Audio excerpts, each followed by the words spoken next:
Hi guys, it's Kirsty. Today's video is about the difference between disputing thoughts and disputing beliefs, because this is something that could get quite easily confused and send us in the wrong direction that we want to be going in. But before I go into that, I'd like to ask, please do subscribe by clicking on the subscribe button below in order to stay up to date with new videos and content as it's released. So this is definitely something that I have found myself getting confused about on my own recovery journey. And it's something I've noticed people querying in the Facebook support group and also in the WhatsApp support groups as well, as I've been moderating in them, that people find themselves getting confused about why they're not finding any relief when they've been doing constant disputing of the thoughts when they crop up, trying to be more rational about the thoughts as they crop up, and jumping on them and disputing them. So the problem is that OCD does not take orders from thoughts. OCD takes orders from beliefs. It's our beliefs that we hold about things that fuel fear, and it's fear that fuels the OCD cycle. So it's the beliefs that we want to be disputing, not the thoughts. The problem with trying to dispute thoughts when they come up is that it is giving the thoughts lots of attention, which is what OCD wants.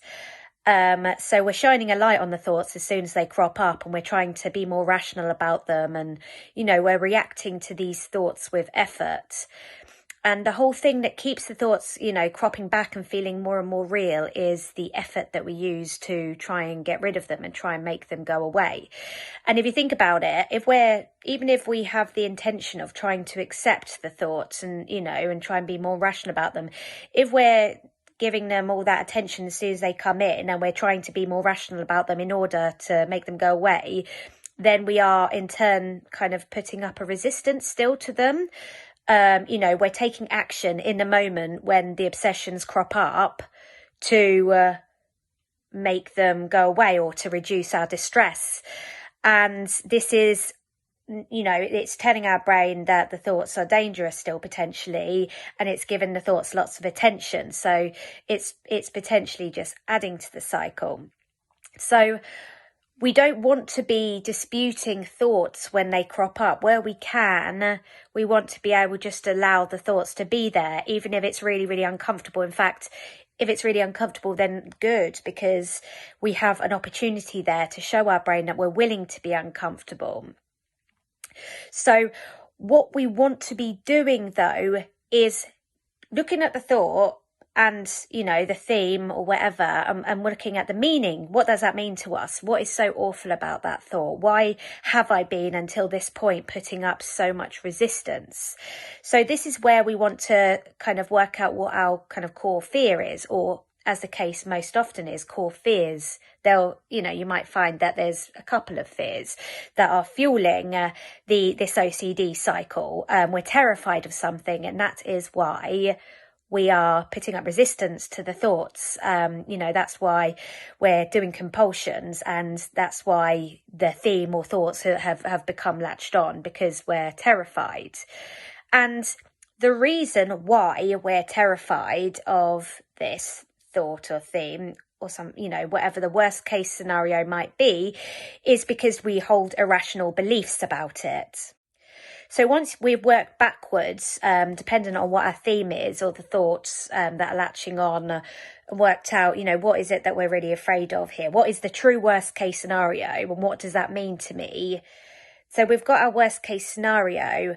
There'll be a belief around that's keeping us terrified of it. So the belief will generally be, it would be awful if, I must not let this happen, or this should not happen, or I couldn't stand it if. So generally there will be a belief that something is just so terribly awful and that we couldn't stand it and our life or existence would be over.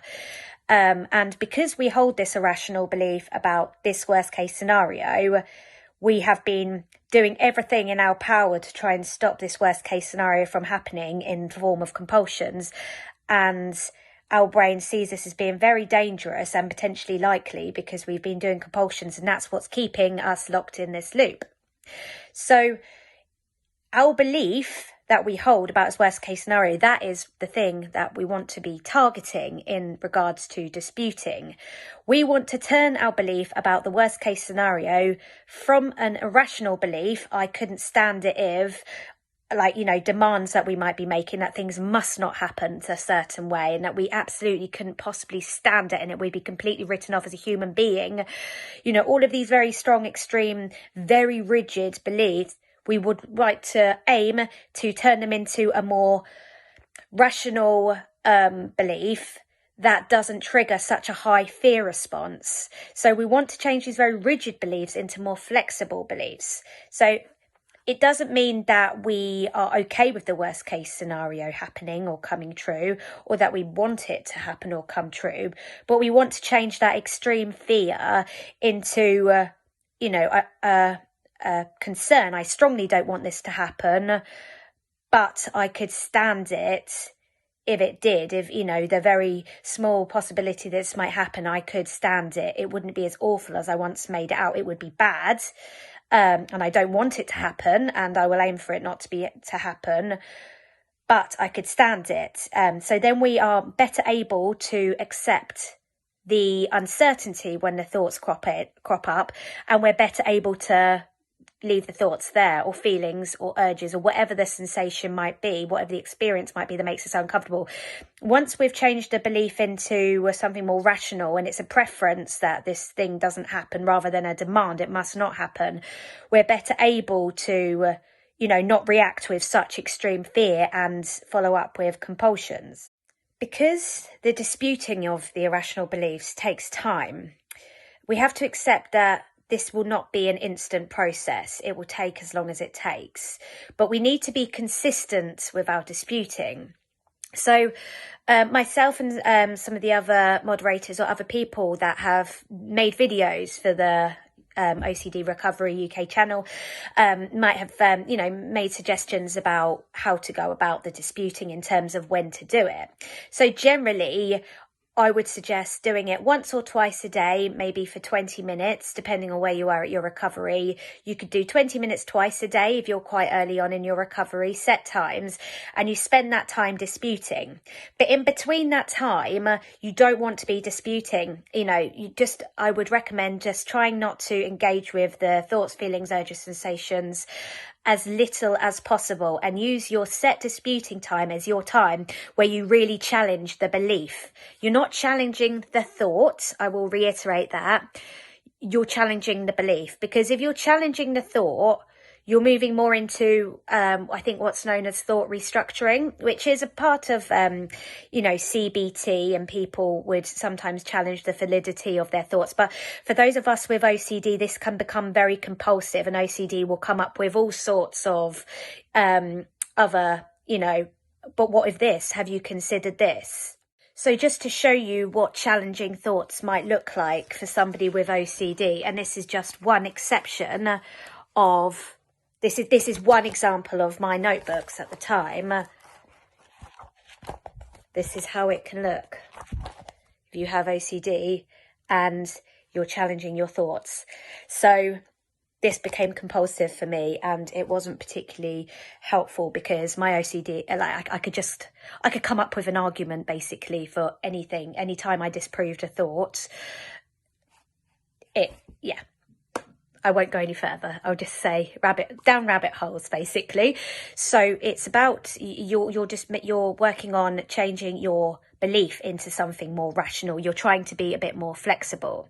So as I said, I recommend set times in your day that you spend disputing this, and there is a number of videos about sort of working on acceptance and disputing. I actually did quite an in-depth video about how to dispute irrational beliefs, which you could have a little look at in case it helps. So you can refer to that, and it's a lot of it is referring to the book Stubbornly Refuse to Make Yourself Miserable About Anything. Yes, Anything by Albert Ellis.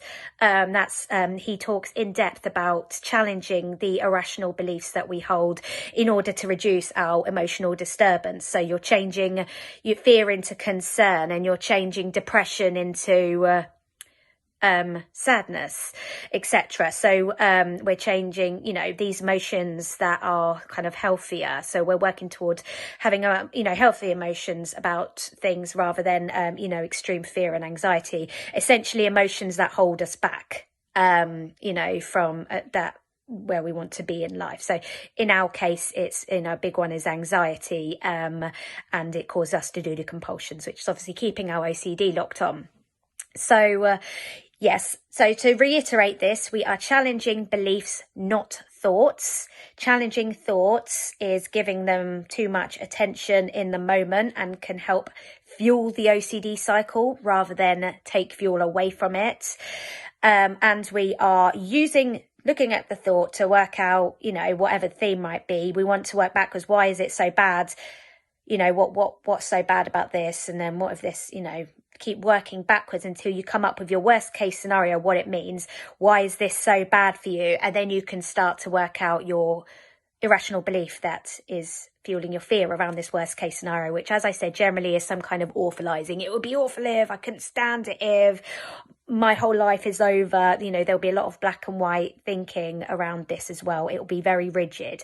And then we will be taking these beliefs that are irrational beliefs that are fueling the fear, and working on making them more flexible so that it becomes a preference rather than a demand, and that we're saying it would be bad but it wouldn't be awful, I most certainly could stand it.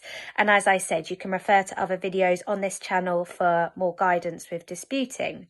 So I hope this video has been helpful in terms of distinguishing the difference between disputing thoughts and beliefs, and that, you know, OCD takes orders from our beliefs that we hold about things, not our thought corrections. And as I said, that can very easily become compulsive. So I hope this video has been helpful, and do take care. Bye.